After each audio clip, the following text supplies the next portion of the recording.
24 թիվին շարունակում է աշխատանքը, տաղավարում այսօր իմ հյուրն է Հայ-Ակվե ազգային քաղաքացիական միավորման վարչության անդամ Արմեն Մանվելյանը։ Բարև ձեզ, պարոն Մանվելյան։ Բարև ձեզ։ Շնորհակալ եմ մեզ ընկալվելու համար։ Ես եմ շնորհակալ հրավերին։ Մի քանի օր առաջ Հայ-Ակվեն դատախազություն դիմեց, որպեսզի քրեական գործ հարուցվի Նիկոլ Փաշինյանի դեմ, քանի որ նա խախտել է սահմանադրական կարգը եւ խառնվել է եկեղեցու գործերին։ Խնդրեմ ներկայացրեք,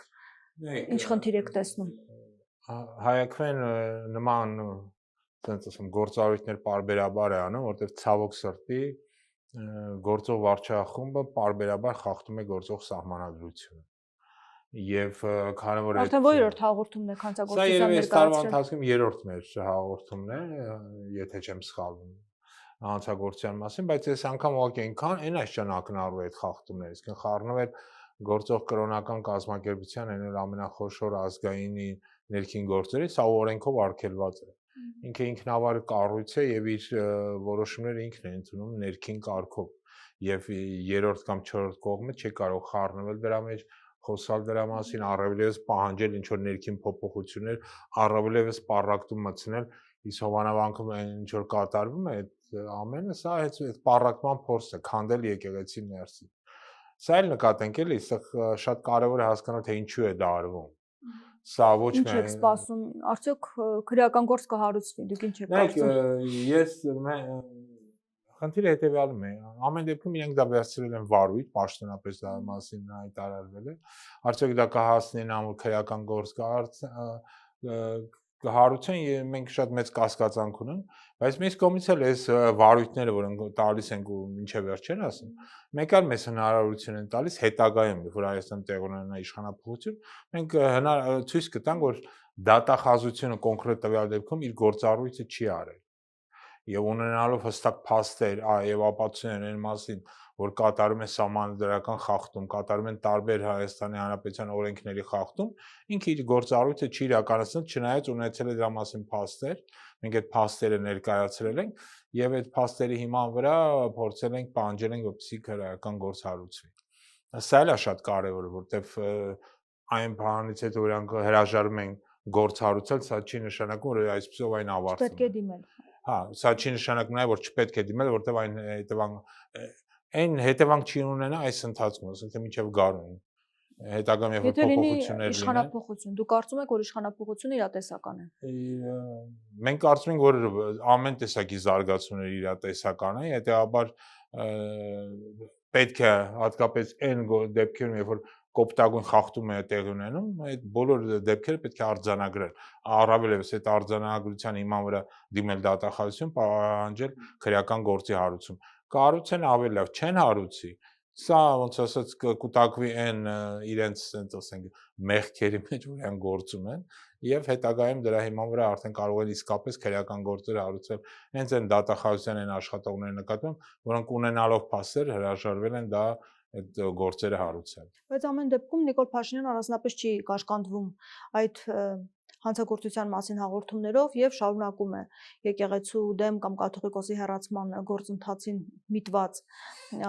գործողությունները, նա մասնակցեց փաստորեն 2 անգամ հովանավորանքում այսպես կոչված պատարագին կամ արարողությանը, հիմա պատրաստում է Թալին գնալ։ Դուք հետևելով այդ 2 արարողություններին, որ տեղի ունեցավ, ինչ տպավորություն ունեք, հնարավոր է դա վերածվի մեծ գործողությունների, ինչպես Փաշինյանն է ասում, աղոթքով, հետո արդեն մեկնարկ տանք մայրաթոռում, թե ամեն դեպքում աջակցություն մեծ չեն ստանա։ Դե նայեք, հովանավորանքում տեղ ունեցածը եւ ցույց տվեց, որ առանձնապես մեծ ողջավորություն եւ աջակցություն դրան չկա։ Շատ քիչ մարդ է գնում, իրենց բոլոր չանց իրենց ամբողջ իշխանական ռեսուրսը դնում են, բայց դեպքերը եւ զարգացումները ցույց են տալիս, որ 1000, 1200, 300 մարդ է ինչպես այդ նկարահանումներն ցույց տալի, դա երբ մեծ թիվել եմ ասում, մաքսիմում մասնակցում։ Բայց խնդիրը դա չի, նայեք, խնդիրը այլ հարցության մեջ է։ Ասենք թե ինչի է այսօրվա քաղաքական վարչախմբին պետք սկսել այս պատերազմը ընդդեմ եկեղեցու, այսինքն դա ինչ է տալի իրեն եւ ովքեր են դրա հետևում կանգնած։ Ըստ որոշ աղբյուրների սրա հետևում կանգնած են նաեւ միջազգային տարբեր կառույցներ, տարբեր հետախուզություններ, որոնք փորձում են այսպիսով նաեւ ներքին պառակտում եւ քայքայում մտցնել Հայաստանը։ Դա առաջին հերթին Թուրքիայի հետախուզական ծառայություններն են, դա իսրայելական հետախուզական ծառայությունն է Մոսադը եւ ըստ որոշ վերլուծաբանների այդ ամենի հետևում կանգնած է ասենց ասում ես ծրագրավորման հետևում կանգնած է նաեւ բրիտանական տարբեր հետախուզական ծառայություններ որտեղ իրենք եկեղեցին խանգարում նայեք իրենք տարբեր նախ եկեղեցին խանգարում է այս հիստերիսկով որտեղ հայաստանյան առաքելական Սուրբ եկեղեցին շատ մեծ ազդեցիկ եկեղեցիներից մեկն է աշխարհի չնայած ինքը փոքր եկեղեցի այսպես ասենք ֆինանսական հնարավորություն, բայց բավական լրջագույն ազդեցություն ունի։ Եկեք չմոռանանք, որ մեր եկեղեցին ունի իր պատրիարքաները եւ Պոլսում եւ Երուսաղեմում։ Երուսաղեմի հայկական թաղամասը ամենախոշոր քրիստոնեական թաղամասն է, որը մինչև օրս վերահսկվում է հենց հայկական եկեղեցու կողմից։ Նկատեմ, որ բառացիորեն վերջին տարիներին Իսրայելի իշխանությունները ամեն ինչ անում են, որպեսզի հայերին դուրս մղեն այդ հայկական թաղամասից եւ ընդհանրապես դա վերցնեն իրենց վերահսկողության ներքո։ Նույնիսկ այնտեղ հարձակումներ են եղել, բախումներ են տեղի ունեցել, հայկական հայաստանյան առաքելական Սուրբ եկեղեցին վերահսկում է նաեւ Սուրբ Հարության տաճարը, սա ամենախոշոր ու ամենակարևորագույն սրբավայրն է աշխարհի բոլոր քրիստոնյաների համար, եւ բավականին ազդեցիկ է, ունի իր ազդեցությունը աշխարհի շատ երկրներում։ Հետաբար ոչնչացնել նման ազդեցիկ կառույցին, իհարկե սա բխում է թուրք, ասենց ասեմ, ադրբեջանական տանդեմի եւ այն քաղաքական ուժերի շահերից, որոնք այս ամենի հետևում կանգնած են։ Այսինքն սա գծագրված է նրանց կողմից։ Սա մեկ։ Կա նաև երկրորդ պատճառը, այն խնդիրները, որոնց Հայաստանը բախվում է, խոսքը հենց անվտանգային խնդիրների մասին։ Սա որոշ չափով նաև փորձում են ծածկադմփոց անել գործողական վարչախումբը եկեղեցու շուրջ այս արհեստական աղմուկով։ Բառացիորեն, եթե չգիտեմ, գիտեք, այսօր մեկ ամսով կալանավորվել է կաթողիկոսի եղբայրը։ Հիմա կալանքի են տանում եղբոր տղային եւ այլն, այսինքն սա ոչ միայն հետապնդում է եկեղեցու դեմ, այլ փորձելով կաթողիկոսին հարվածի տակ դնել, այնք ուզում են ամբողջ այդ հիերարխիան վերևից ներքև քանդել։ Ասում են մաքրում են եկեղեցին, ազատագրում են եկեղեցին։ Ինչու այս հարցը այդքան օրակարգային դարձավ Փաշինյանի համար կաթողիկոսի կուսակրոնության հարցը եւ բերվեց օրակարգ անզիջում պայքարի մասը։ Դա սկսեց այն բանից հետո, երբ որ Ոմն Փաշազադե Բաքվում նստած հայտարարեց, որ մեր եկեղեցին խնդիր է, խնդրեմ է եւ սպառնալիք է տարածաշրջանի համար։ Դրանից մեկ օր առաջ ամենայն հայոց կաթողիկոսը Շվեյցարիայում էր գտնվում, որտեղ խոսել էր Արցախահայության մասին, էթնիկ զտումների մասին, Բաքվի բանտում գտնվող հայերի մասին, մի բան, որ արգելված, որ դե Հայաստանի իշխանությունները չեն խոսում։ Եվ այս ամենը հանգեցրեց նա, որ հաջորդ օրը Փաշազադեն հայտնի հայտարարությունները, մյուս օրը հայտնի հիշում եք գրությունը վարչապետի աթոռին նստած անձի կողմից հայտնվեց, որ չգիտեմ ով ում հետ ինչ սեռական հարաբերությունների մեջ է։ Ու այս ամենից սա սկսվեց։ Այսինքն չկար դրա համար որևէ այլ պատճառ, գոնե ոչ եկեղեցին, ոչ նրա ամենայն հայոց կաթողիկոսը ոչ մի քաղաքական պահանջ չէին ներկայացնում, երբեք դրա մասին չեն խոսացել, եւ քաղաքականության մեջ երբեք չեն եղել ոչ մի ձևով, բացի նրանից, որ այդ մարդիկ նաեւ Հայաստանի Հանրապետության քաղաքացիներ եւ ժամանակ առ ժամանակ նրանցից որոշ ներկայացուցիչներ, տվյալ դեպքում Բաքրատ Սրբազանը, Միքայել Սրբազանը իրենց իրավունք են վերապահում նաեւ կարծիք հայտնեն այսօրվա վարչախմբի նկատմամբ։ Բայց եկեղեցին միշտ այս առումով բավական չեզոք է եղել, դա էլ նկատի։ Բայց հարձակումը եկեղեցու նկատմամբ, հարձակումը եկեղեցական։ Այսինքն դրսից օրակարգ է սա, պարտադրված Փաշինյանին։ Նայեք,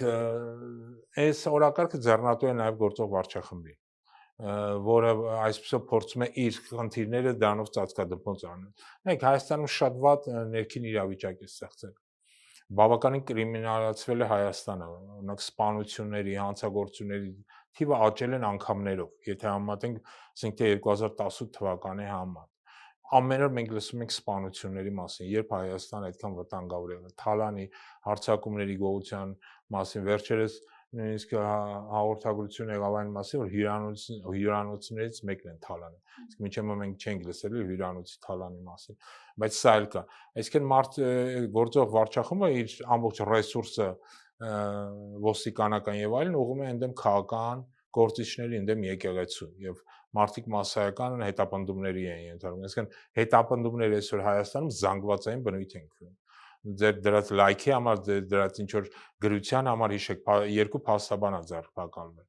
առանց որևէ պատճառի։ Կոչուբայևն ընդհանրապես ձերբակալել ինչ որ գրության համար ամենագերծ ձևով։ Օրինակի համար Հայաքվեի մեր ընկերներն են Գյումրիում ձերբակալվել։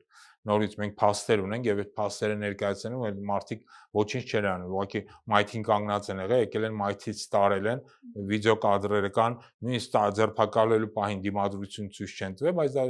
չի խանգարել գործող վարչախմբին 2 ամսվայով այդ տղաներին կալանքի տանել։ Այսինքն բոլոր հնարավոր անօրինականությունները արվում են, բայց նպատակը նորից եմ կրկնում, այն արտաքին քաղաքական խնդիրներում այն զիջումների քաղաքականությունը որ կա, այդ զիջումները ծածկա դմփոց անել ներքին արհեստականորեն այսպես ձևավորված հատկապես եկեղեցու շուրջ եւ նաեւ ինչու՞ չէ ընդդիմադիր համայնքապետերի շուրջ ձևավորվող աղմուկներով։ Բայց առանձնապես մեծ թվով մարդիկ չեն հավաքվում, մենք տեսնում ենք արդեն երկրորդ անգամ, սա ինչի մասին է խոսում, որքանով կհաջողվի կաթողիկոսին հեռացնելու, ինչպես իրենք են ասում, գործընթացը, այդ սիրով հանդուրժողականությամբ հեռացնելու գործընթացը մեկնարկել։ Նայեք, կաթողիկոսին հեռացնելը անհնար է։ Սկսենք դրանից։ Ֆիզիկապես կարող են գնան ձերբակալել, տանել ինչ որտեղ պատվալում պահել, բայց հեռացնել կաթողիկոսը ինչից են հեռացնում։ Ինքը ընտրյալ օծյալ ամենայն հայոց կաթողիկոսն հեռացնել իրան հնարավոր չէ։ Միայն կալանավորելով կարող են նրան դա էլ չի բերի նա որ նրանք կհեռացնեն։ Ինչից են չեզոքացնում։ Ինքը շարունակել են ուզում կալանավորեն, այսօր նաև խոսում էր մնալ կաթողիկոս որտեղ գտնվի։ Նաթան Սրբազանի մասին է խոսում, Նորից իրենք կարող են տասնյակ սրբազանների ձերբակալել, բայց դրանից իրենք չեն դադարում լինել այն մարդիկ ովքեր կան։ Բայց եկեղեցու աշխատանքը արդյոք կշարունակվի բնականon նույն կերպ։ Ես համոզված եմ, որ այն հոգևորականները, որոնք նվիրված են հայաստանյան առաքելական Սուրբ եկեղեցուն, իրենք կշարունակեն իրենց գործը անկախ ամեն ինչից։ Կաթողիկոսին ժամանակին միակ կազմակերպությունը, որ կարողացել է չեզոքացնել, դա բոլշևիկներն են եղել, որոնք Սուրենյանց կաթողիկոսին խեղտամահ են արել։ Այսինքն կաթողիկոսին եւ դրանց հետո մոտապես 7-8 տարի թույլ չէին տալի, որպեսզի հոգևոր խորհուրդը հավաքվի եւ նոր կաթողիկոս ընտրի։ Հաջորդին, եթե չեմ սխալվում, 46 թվականին պատերազմից հետո ընտրվեց նոր կաթողիկոս։ Այսինքն չէ, կներեք, խեղտամահ արեցին Խորեն Մուրադբեկյանին։ Այսինքն խնդիրն անում է, որ ստիպել կաթողիկոսին հեռանալ, դա ֆիզիկապես հնարավոր չէ։ Ֆիզիկապես իրեն կարող են չեզոքացնել, բայց նորից եմ կրկնում, ինքը շարունակելու է մնալ կաթողիկոս, որտեղ ինքը հոծյալ է։ Իսկ եկեղեցին գլխատել, պառակտել, նպատակը դա է, եկեղեցին գլխատել, պառակտել, դե կարան ինչ որ փորձեր անել, նայեք, հաջորդի պատմության մեջ եղել են դեպքեր, երբ եղել են այսպես կոչված հակաաթոռներ։ Մի քանի տեղ մի քանի կաթողիկոս են նստել։ Այդ փորձը արել են տարբեր երկրներում։ Օսմանյան կայսրություններ փորձում կա եկեղեցին պառակտել, հակաաթոռներ ստեղծելով եւ օգնելով դրան։ Հիմա նույն հակաաթոռներն են ստեղծվում։ Ուզում ստեղծել կամ Փաշինյանը։ Ես դժվարում եմ ասեմ իրենք ինչ են ուզում։ Բայց այդ դեպքում մեծ աջակցություն պետք է եկեղեցին իրենց չի հաջողվի, որովհետեւ կաթողիկոսին ամեն դեպքում ընտրում է հոգևոր խորհուրդը։ Հոգևոր խորհուրդը ինքն էլ է ընտրովի մարմին եւ շատ հստակ է որ հոգևոր խորհուրդը չի գնա նոր կաթողիկոսի ընտրության ճանապարհով։ Այսինքն նաև հոգևոր խավից պետք է աջակցություն ունենա, որպեսզի կարողանա հասնել դրան։ Ընդամենը 3 հոգի են ըստ էության հիմա դուրս եկել եւ պաշտպանում են Փաշինյանին։ Հա, պետք է ես համոզված եմ ժամանակի ընթացքում նաև պետք է հասկանալ թե ինչու են իրենք դուրս եկել իրենց սրբազանների դեմ, չէ՞։ Վերջի Արագածոտնի թեմի առաջնորդ եւ մի շարք Արագածոտնի թեմի հոգևոր հովներ ձերբակալված են։ Այս ամբողջ այդ մարդկանց տները ստուգել են, փորձել են ինչ-որ բան գտնել, վախեցրել են երեխաներին, երեք ես դիտում էի Տեր Սարգիսի պատմածը ոնց են եկել իր տունը եւ փոքր երեխաներին վախեցրել ինչ-որ բան փնտրելով։ Այսինքն այս ակցիաները ես համոզված եմ կշարունակվի։ Բայց ես նաև համոզված եմ, որ սա հետևանք չի տա։ Սա մեկ այլ հետևանք է տալիս, որի մասին պետք է ուշադիր լինել։ Այն մարդիկ, ովքեր մինչև հիմա փորձում են չեզոք մնալ, այսպես ասած, իրենք քաղաքականությամբ չեն զբաղվում այդ հայտնի լոզունգի։ Հիմա իրենց էլ է զզվեցրել այս վիճակը, իրանք պատրաստվում են, հասկանում են, որ այս մարդկանց պետք է հեռացնել։ Պարզա որ պետք է հեռացվեն օրինական ճանապարհով, ընտրությունների միջոցով եւ այլն, բայց պարզա որ եթե այս վիճակը մնա,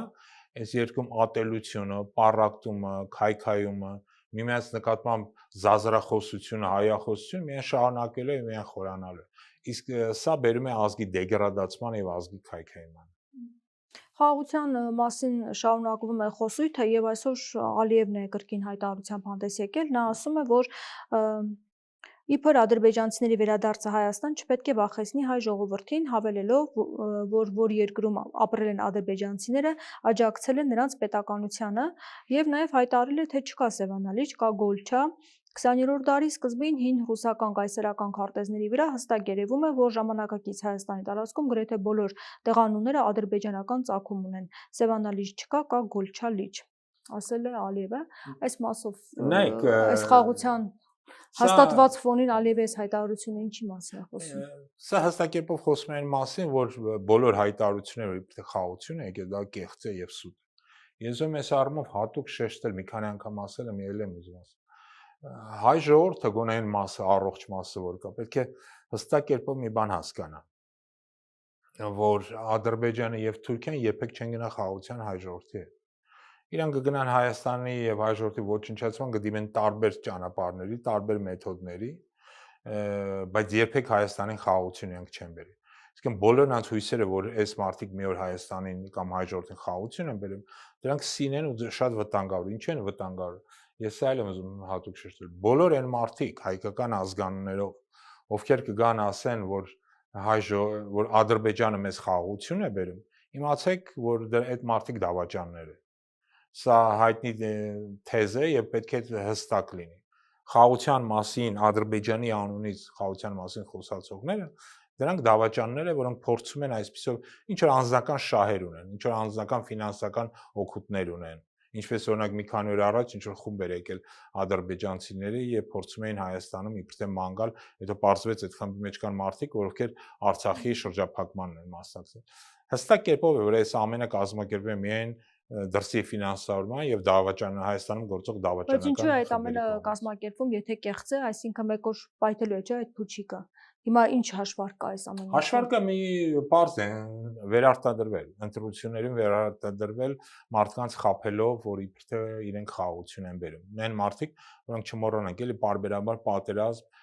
ավեր ու գաղթ են բերել, էլի։ Մոտապես 100-ից ավելի հայկական եկեղեցիներ են նվիրել թուրքերի, տասնյակ քաղաքների եւ գյուղեր են նվիրաբերել թուրքերին։ Մեր եկեղեցիները այսօր ավերվում, քանդվում են Արցախում, բայց այս մարդիկ խոսում են ինչ-որ բարոյականության եւ այլի մասին, եւ իբր թե մտածում են հայաստանյան առաքելական եկեղեցու մասին, երբ որ այդ եկեղեցու ամենակարևոր թեմներից մեկը Արցախի թեմը, որը հազարամյակներ շարունակ մոտապես 1700 տարի եղել է հայկական, այսօր արդեն թուրքական է։ Իսկ այս Սևանալիճի հետ կապված Ալիևի խոսույթը եւ ասում է, որ ցարական Ռուսաստանի քարտեզներով նայեք կտեսնեք այս մասին։ Եվ ասեմ, սուտ է ասում։ Սա կոնկրետ հավակնությունները Հայաստանի տարածքանավարչական։ Միանշանակ սա առաջին հերթին հավակնություն է Հայաստանի տարածքի նկատմամբ։ Իրանք ոչ մի վարքյան չեն պատրաստում այդ հավակնություններից հրաժարվել։ Իրանք ոչ մի վարքյան չեն պատրաստում ճանաչել այսպես կոչված սովետական Հայաստանի սահմանները, որը ժամանակ առ ժամանակ այսօրվա վարչախումբն է ասում, եւ իրենց հավակնությունները ոչ միայն Սևանի նկատմամբ, այլ ավելի խորքային է, առաջին հերթին դա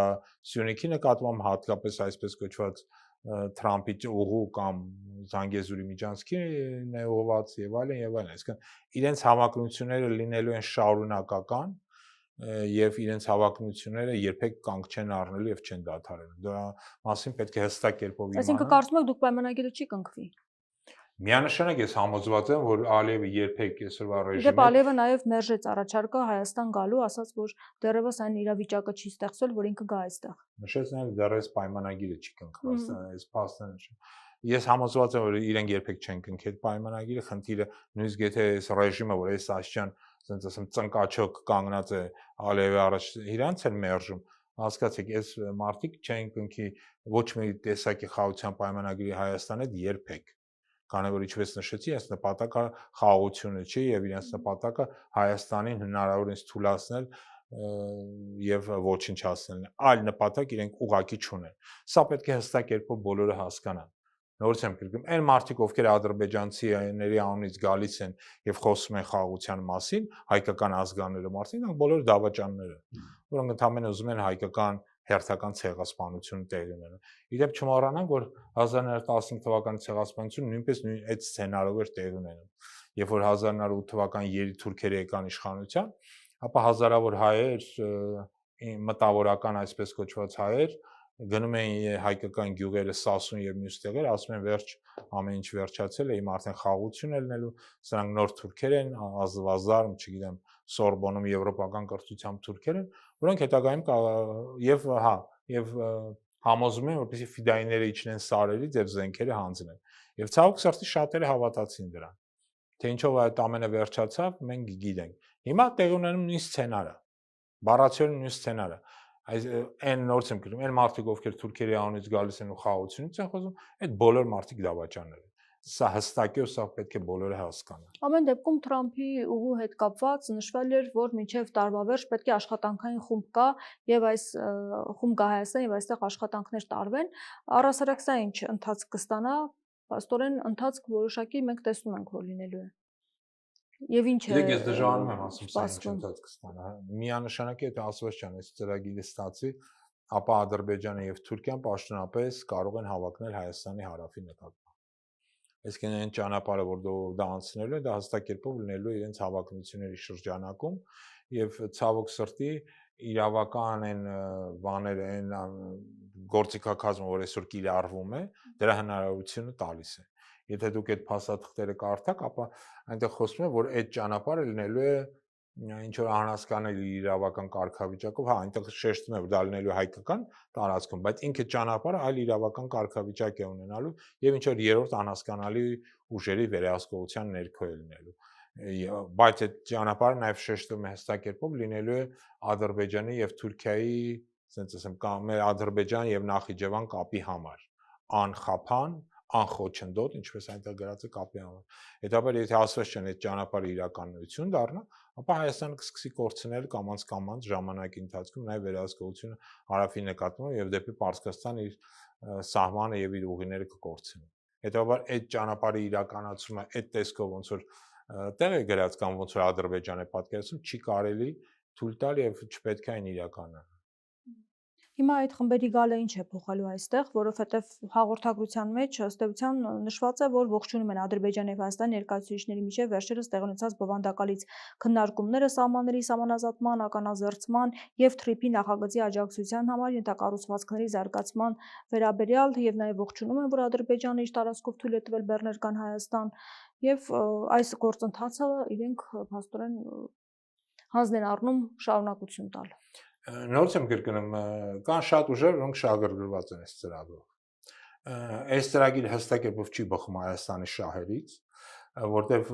Բայց նշված է իրավազորություն, հիմա Փաշինյանը երբ այս հարցը հնչեցվում է, ասում է 5 կետեր կան. իրավազորություն, ինքնիշխանություն Հայաստանի պետք է պահպանվի։ Հայաստանի ինքնիշխանությունը պահպանվում է ճանապարհի sense տակին գտնվող հողի վրա։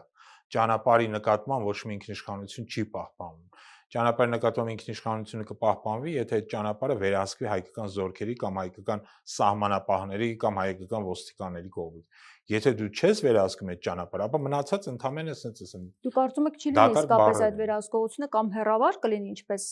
նշվել է արդեն։ Այն փաստաթուղթը, որ կա, որը ես կարդացել եմ շատ մանրամասն, հստակ է, որ այն չի լինելու։ Այն չի վերահսկվելու հայկական կողմից։ Եթե դու չես վերահսկում քո տարածքով անցող ճանապարհը, հետո դու կորցնում ես իրավական կարգավիճակը այդ ճանապարհի նկատմամբ եւ ու այն ուժերը, որոնք կվերահսկեն դրան, նրանք էլ կունենան որոշակի իրավական գործընթաց։ Իսկ այն ուժերը, որոնք այն կշահագործեն, իսկ այն չի շահագործելու Հայաստանի Հանրապետությունը։ Այն շահագործվելու է Ադրբեջանի եւ Թուրքիայի կողմից։ Հետո Ադրբեջանը եւ Թուրքիան կամաց դրա նկատմամբ իրենց իրավական նոր պահանջներ կներկայացնեն։ Հիշենք, ինչից սկսեցինք, ուր հասանք։ Սկզբից ասում էին ոչ մի ճանապարհ չի լինի, բացառում ենք, որ Միջանցքի գաղափարը եւ այլն, հետո ասում էին կարող է դա կնքվել, եթե ասենք թե կնքենք խաղաղության պայմանագիրը, հիշում ենք, ինչեւ դա ասում են Մինսկի խումբը կլուծարենք, եթե խաղաղության պայմանագիր կնքվի, խաղաղության պայմանագիր չկա կնքված, բայց դրա փոխարեն արդեն տենում ենք ճանապարհի շուրջ գնում են լուրջ գործընթացներ, ճանապարհը միմիայն Ադրբեջանի շահերից է բխում եւ ոչ մի կերպ Հայաստանի։ Եվ տեսնում ենք, որ Հայաստանը բոլոր հարցերում գրում է զիջումների։ Մեր արդեն խոսքը գնում է Սևանի նկատմամբ հավակնությունների դեպի Հայաստան ադրբեջանցի մուտքի մասին, որը նույնպես դրանք բացառում են։ Հիշենք իրենց մյուս պահանջները, դա սահմանադրությունից Դե բարգորս նախարարն ասում է, որ այդ հռչակագրի հարցերը չի քննարկվում օրակարգում չէ, Սուտ բայց է Ալիևը խոսում։ փաստորեն խոսում է այդ մասին Մեր պարբերաբար։ արտաքին գործերի նախարարը ստախոս է, ես ում դա հատուկ շեշտեմ։ Ինքը սուտ է խոսում։ Այդ բոլոր հարցերն է քննարկում է։ Իրանք բոլոր Ադրբեջանի պահանջները կատարում են, բոլոր պահանջները, եթե նույնիսկ այս պահին չեն կատարում, ապա դրանք դրած են սեղանին եւ դրանք քննարկվում են։ Այսօր չեն կատարում, վաղը կկատարեն։ Եթե ժամանակի ընթացքում Ադրբեջանը նորանոր պահանջներ է դնում եւ այդ պահանջները իրանք սկզբից կքննարկեն, սկզբից կասեն, որ չեն քննարկում, հետո կպարզվի, որ քննարկում են։ Հիշենք, մինչև այսպես կոչված Թրամփի ուղու կնքումը դրա մասին խոսք չկար։ Առաջին անգամ դրա մասին ադրբեջանական մամուլը գրեց, որ Սպիտակ տանը հավաքվելու են եւ կնքել են։ Հայկական կողմը ընդհանրապես չէր խոսում դրա մասին։ Դա որ պետք չի զարմանալ այս մարդկանց ստախոսության վրա։ Առավելևս պետք է վախենալ, եւ որ այս մարդիկ գնում են ինչ-որ պայմանագրեր կնքելու։ Այս մարդկանց օրոք կնքված բոլոր պայմանագրերը հակահայկական են, բոլորը, առանց բացառությամբ։ Եվ ոչ մի դուք չեք կարող ինձ մեկ փաստաթուղթ ցույց տալ սրանց կողմից ստորագրված միջազգային, որտեղ մի թեթև գոնե հայկական շահ կա։ Բոլոր իրենց կնքված պայմանագրերը 2020 թվականից հետո միայն բերել են Հայաստանի կողմից տարածքային զիջումների, միայն բերել են Հայաստանի կողմից իրավիճակի վատացման, անվտանգային իրավիճակի թուլացման եւ այլ եւ շարունակաբար այսպես։ Հետո որ ձեզ իրենց արտգործնախարարը ասում է, որ ինքը ոչ մի կերպ այս հարցերը չկան, ուղղակի սուտ է խոսում։ Իսկ ընդդիմությունը եթե գա իշխանության, ինչ է անելու, այս հարցն է հնչեցվում։ Շարունակելու են այդ պայմանագրերը, թե ինչ են անելու։ Ես չգիտեմ։ Սա շատ բարդ հարց է իրականում։ Բայց պետք է ըստ էության ներկայացվի ծրագիր, թե ինչ է արվելու կան իշխանության։ Ինչու՞մ է բարդությունը։ Հայաստանին ուզում են Ադրբեջանը ուզում է Հայաստանում դնել մի իրավիճակում, երբ անկախ իշխանափոխությունից հաջորդ իշխանությունները ստիպված պետք է լինի կատարել այդ ծրագրերը։ Այս ամենավտանգավորն է։ Հետևաբար այս ծրագրերը չպետք է վավերացվեն։ Այսինքն չեղարկելու հնարավորություն չունենան։ Հա, Հայաստանը հայտնվում է այնպիսի իրավիճակում, որ շատ դժվար լինի դրա չեղարկելը, կամ դրա չեղարկելը իր վրա ավելի թանկ նստի։ Սա է գործողական ռեժիմի տրամաբանությունը եւ Ալիևի թելադրանքը։ Հայաստանին դրնել մի իրավիճակում, որտեղ ինքը վստահ չէ, որ այս ռեժիմները անդադ կարող են վերարտադրվել։ Հասկանում եք, չէ՞ որ ցանկացած ռեժիմ վերջի փոխվելու նույնիսկ Բայց ամեն դեպքում ընդդիմությունը պետք է ունենա իր պլանները, իր ծրագրերը։ Նայեք, քանի որ Հայաստանում չկա մեկ միասնական ընդդիմություն, ես չեմ կարող ամբողջ ընդդիմության կողմից ասել։ Օրինակի համար կարող եմ ասել, որ հայակվեն Հայաստանում անվտանգության եւ խաղաղության հետ կապված մեծ ծրագիր է կազմել, որը կոչվում է անվտանգության համապարփակ համակարգ եւ այդ համապարփակ անվտանգությունը մենք իդեպ դրա մասին շուտով առանձին կներկայացնենք եւ կարող ենք ավելի մանրամասն խոսալ եւ փորձել ենք տալ այդ լուծումները, որտեղ ինքը շատ մեծ փաստաթուղթ է, կարճ լուծումների մասին չեն կարող ասել, բայց կարող եմ ասել հետեւյալը, որ երկրում համապարփակ անվտանգության հաստատման համար նախ եւ առաջ պետք է մեծ ուշադրություն դարձնել մի քանի խնդիրների։ Խնդիրներից առաջինն է, որպեսզի երկրում պետք է ներքին ամերաշխություն լինի։ Այսինքն ատելության, այս քայքայման, քայքայիչ, միմյանց նկատմամբ զազրախոսության, հայախոսության, եկեղեցու նկատմամբ անընդհատ ամենօրյա հարձակումների պայմաններում համերաշխություն լինել չի կարող։ Դու չես կարող ունենալ համապարփակ անվտանգության համակարգ ներքին ատելության, պառակտման եւ այլն պայման։ Այսինքն պայմաններից մեկը այդ ներքին համերաշխություն ստեղծել, որ շատ դժվար է, բայց որը հնարավոր է, եթե տեղի ունենա նորմալ սահմանադրական ճանապարհով իշխանապահ։ Այդ դեպքում իհարկե այդ կարող ենք անել։ Իսկ սա առաջին պայմաններից մեկն է։ Ու եթե դու այս պայմանը չիրականացնես, իհարկե շատ դժվար է լինելու անվտանգություն։ Նաև հայակվեն դիտորդական առաքելություն իրականացնելու վաղաշաբաթում, այս մասով ինչ կարող եք ասել եւ առասարակ ստեղծված իրավիճակը ներքին լարվածություն, թեժ պայքար, կալանավորումներ, ինչ է սպասվում։ Նայեք, ես ինչ վերաբերում է վաղաշաբաթում տեղ ունեցող ընտրություններին հայակվեն դիտորդական առաքելություն արել, մենք այդ դիտորդական առաքելության բավականին մեծ փորձ ունենք եւ նաեւ ուզում եմ շեշտել միջազգային փորձ ունենք, մենք արել ենք դիտորդական առաքելություն եւ Երևանում, Գյումրիում, Փարաքարում եւ կարծում եմ շատ հաջող ենք արել։ Մենք բավականին մեծ դիտորդների խումբ ունենք, կարող ենք փակել բոլոր տեղամասերը եւ շատ խիստ կերպով եւ բավականին պրոֆեսիոնալ խմբեր են մերոնք։ Բացի դրանից մենք արձագանքում ենք բոլոր խախտումները։ Այո, բացի դրանից մենք իդեպ սա եմ ուզում շեշտել, մենք նաեւ միջազգային մեծ փորձ ունենք, մենք դիտորդական առաքելություններ են կարել Իրաքում, Քրդստանում, որտեղ իրականացում են Եգիպտոսում են կատարել ընտրությունների ժամանակ դիտորդական առաքելություն եւ փորձել ենք նաեւ տարբեր երկրներին ենք դիմել, որպեսզի դիտորդական առաքելություն անենք եւ որոշակի այդ առումով այդ միջազգային փորձներ ունենք։ Այսինքն դուք Հայաստանում չեք կարող երկրորդ խմբին ներկայացնեք, ով որ նմանատիպ եւ միջազգային եւ Հայաստանում դիտորդական առաքելությունների փորձ ունի։ Եվ մեր խմբերը շատ պրոֆեսիոնալ են, շատ լավ աշխատում են, մենք լավ իրավաբանների եւ արագ արձագանքման խմբեր ունենք, որոնք սա էլ նկատեմ, որ մենք իդեպ հենց հիմա նոր սկսել ենք դիտորդների վերապատրաստման նոր գործընթաց, եթե մարդիկ լինեն ովքեր ցանկանում են միանալ, կարող են միանալ հենց մեր այդ դասընթացներին, իրանք շատ կարճաժամկետ դասընթացներ են, բայց շատ լավ իրավաբանական խմբեր ունենք, որոնք այդ դասընթացները անցկացնում են ոչ միայն Երևանում, այլ նաև մարզերում։ Եվ մեր նպատակն է հնարավորինս շատ դիտորդներ ունենալ, որպեսզի հետագայում արդեն ավելի մեծ համապետական ընտրությունների ժամանակ կարողանանք այդ առաքելությունը իրականացնել նաև տարբեր ձևերով եւ փակելով ամբողջ Հայաստանը, սա շատ կարեւոր է, որպեսզի ընտրությունները հնարավորինս թափանցիկ լինեն, անկողմնական լինեն եւ հնարավորինս լինեն ասենց ասեմ օրենքին համապատասխան, այս կարևոր պայման։ Սա հիմնական։ Ինչ վերաբերում է վաղ շաբաթին, ապա այնտեղ մենք էլ իրականացնելու ենք մեր դիտորդական առաքելությունը, որտեղ սա էլ եմ ուզում շեշտեմ, հայաքվենիքը շատ մեծ կառույց է։ Երևի ամենամեծ ոչ խորհրդանական կառույցներից մեկն է։ Մենք ազգային քաղաքացիական միավորում ենք։ Մենք իրականացնում ենք մեծ թվով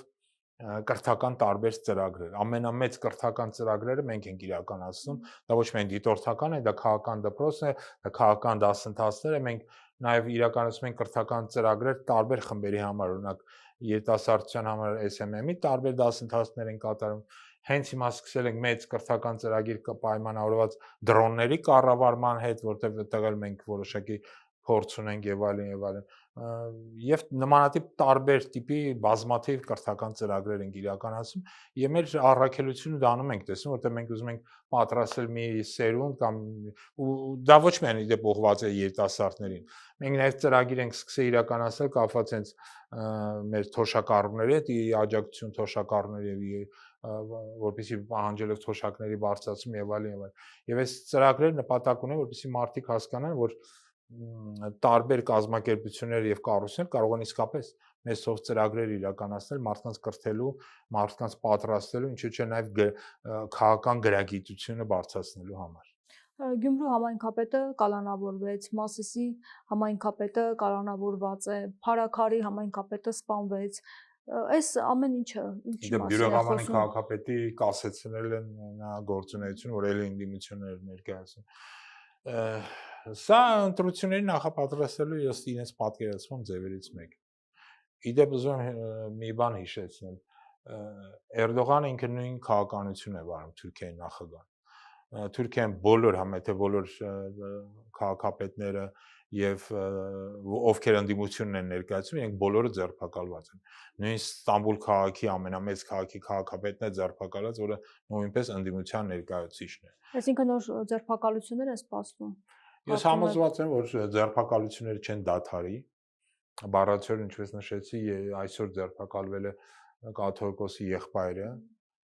որին ձերբակալել են նրա համար, որ վերջինս հրաժարվել է մասնակցել ինչ որ ցույցի, կանչել են ասել եկեք մեր ցույցին մասնակցեք, ինքը ասել է չէ, չեմ մասնակցի, դա համար իրեն ձերբակալել են կեղծ մատնության հիման վրա, այսինքն ոչ մի ապացույց չկա, որ իբր թե ինքը ինչ որ մի հատ ինչ որ մեկին խոչընդոտել է, բայց դա բավարար է, որպեսզի նրան մեկ ամսով կալանավորեն, հիմա քննվում է նրա տղային կալանավորման հարցը։ Այսինքն Հայաստանում գործում է այն վարչախումբը ավտոկրատ ռեժիմ է գործում, որը ցանկացածին կարող է կալանավորել առանց որևէ պատճառի։ Իսկ ընդդիմադիր ինչ որ կառույցներ ներկայացնել, սա արդեն մեծ մեղք է եւ սա էլ է բավարար պայման, որպեսզի մարդկանց կալանավորեն։ Իդեպ ասեմ, մենք հենց հիմա պատրաստել ենք մեծ զեկույց եւ ուղարկելու ենք մարդու իրավունքների եվրոպական տարբեր գրասենյակներ, մեկ անգամ եւս այ դեպ անում ենք պարբերաբար։ Մեկ անգամ եւս ուշադրություն դարձնելու մարդու իրավունքների միջազգային բոլոր կառույցներին եւ գրասենյակներին այն իրավիճակին, որը տիրում է Հայաստանում, հատկապես ընդդիմության եւ եկեղեցու դեմ այս հայտարարված պայքարին, Բայց Եվրախորհրդանի պատգամավորներն առանձնապես խնդիրներ չէին տեսնում, 1-2-ը այդ մասին խոսեցին։ Իդեպ ասեմ, Եվրախորհրդի պատգամավորների հետ մենք եւս հանդիպել ենք, առիթ ենք ունեցել հանդիպելու հենց Երևանում գտնվելու ժամանակ, որտեղ եւ ներկայացրել ենք, որ իրական վիճակը Հայաստանում։ Խնդիրն անում է, որ եվրոպական շատ պատգամավորներ ուղղակի չգիտեն Հայաստանում ինչ է կատարվում։ Բառացիորեն 2 ամիս առաջ մենք նույնպես Ֆրանսիայում ենք եւ Բելգիայում հանդիպումներ ունեցանք այդ երկրների մի շարք ընդդիմադիր հատկապես թեւը ներկայացնող ուժերի հետ եւ ներկայացրել ենք իրավիճակը, որ իրանք շատ դեպքերում զարմացած էին, չգիտեին Հայաստանում ինչ է Եվ կատարվում։ մեղավորությունը, որ չգիտեն։ Ես կարծում եմ առաջին հերթին մեր խորհրդանական ընդդիմության մեղավորությունն է, որը շատ մեզանից ի տարբերություն է շատ ավելի մեծ կապեր ունի Եվրոպայում եւ պետք է։ Բայց իսկապես տեղյակ չէին, թե Գոնե այդպես է ներկայացում, մեր ինչպես է լինում, որ մի տպավորությամբ քանի այդ պատգամավոր տեղյակ են, քննադատում են, բարձրաձայն խոսում են խորհրդանում այդ մասին, մնացածները տեղյակ չեն։ Չգիտեմ ինչպես է տեղ ունենում, բայց փաստում են փաստ մեր հանդիպումներն էլ են ցույց տալի, որ շատերը տեղյակ չեն ինչ է կատարվում Հայաստանում։ Դե Հայաստանի իրանց ուշադրության տենց կենտրոնում չի, այսինքն հիմնականում իրանք ուկրաինական մնացած կամ Իսրայելում գազայի խնդիրն է իրենց ավելի հետաքրքիր եւ սա էլ է նաեւ պատճառներից մեկը, որ Հայաստանում ինչ որ կատարվում է Հայաստանում, որ տենց առանց արձագանքի է մնում։ Հարկավոր է այս ուղղությամբ շատ ակտիվ աշխատել։ Եվրոպական ուղղությունը շատ կարեւոր է մեր համար։ Եվ մենք պետք է աշխատենք տարբեր կառույցների հետ, ցույց տանք իրական իրավիճակը անկախ նրանից, նրանք ոնց են տրամադրված այսօրվա վարչախմբի կամ նկատմամբ մենք պետք է այս զեկույցները պարբերաբար պատրաստենք, ուղարկենք ցույց տալ, թե ինչ խայտառակ վիճակ է Հայաստանում հատկապես մարդու իրավունքների պաշտպանության գծում։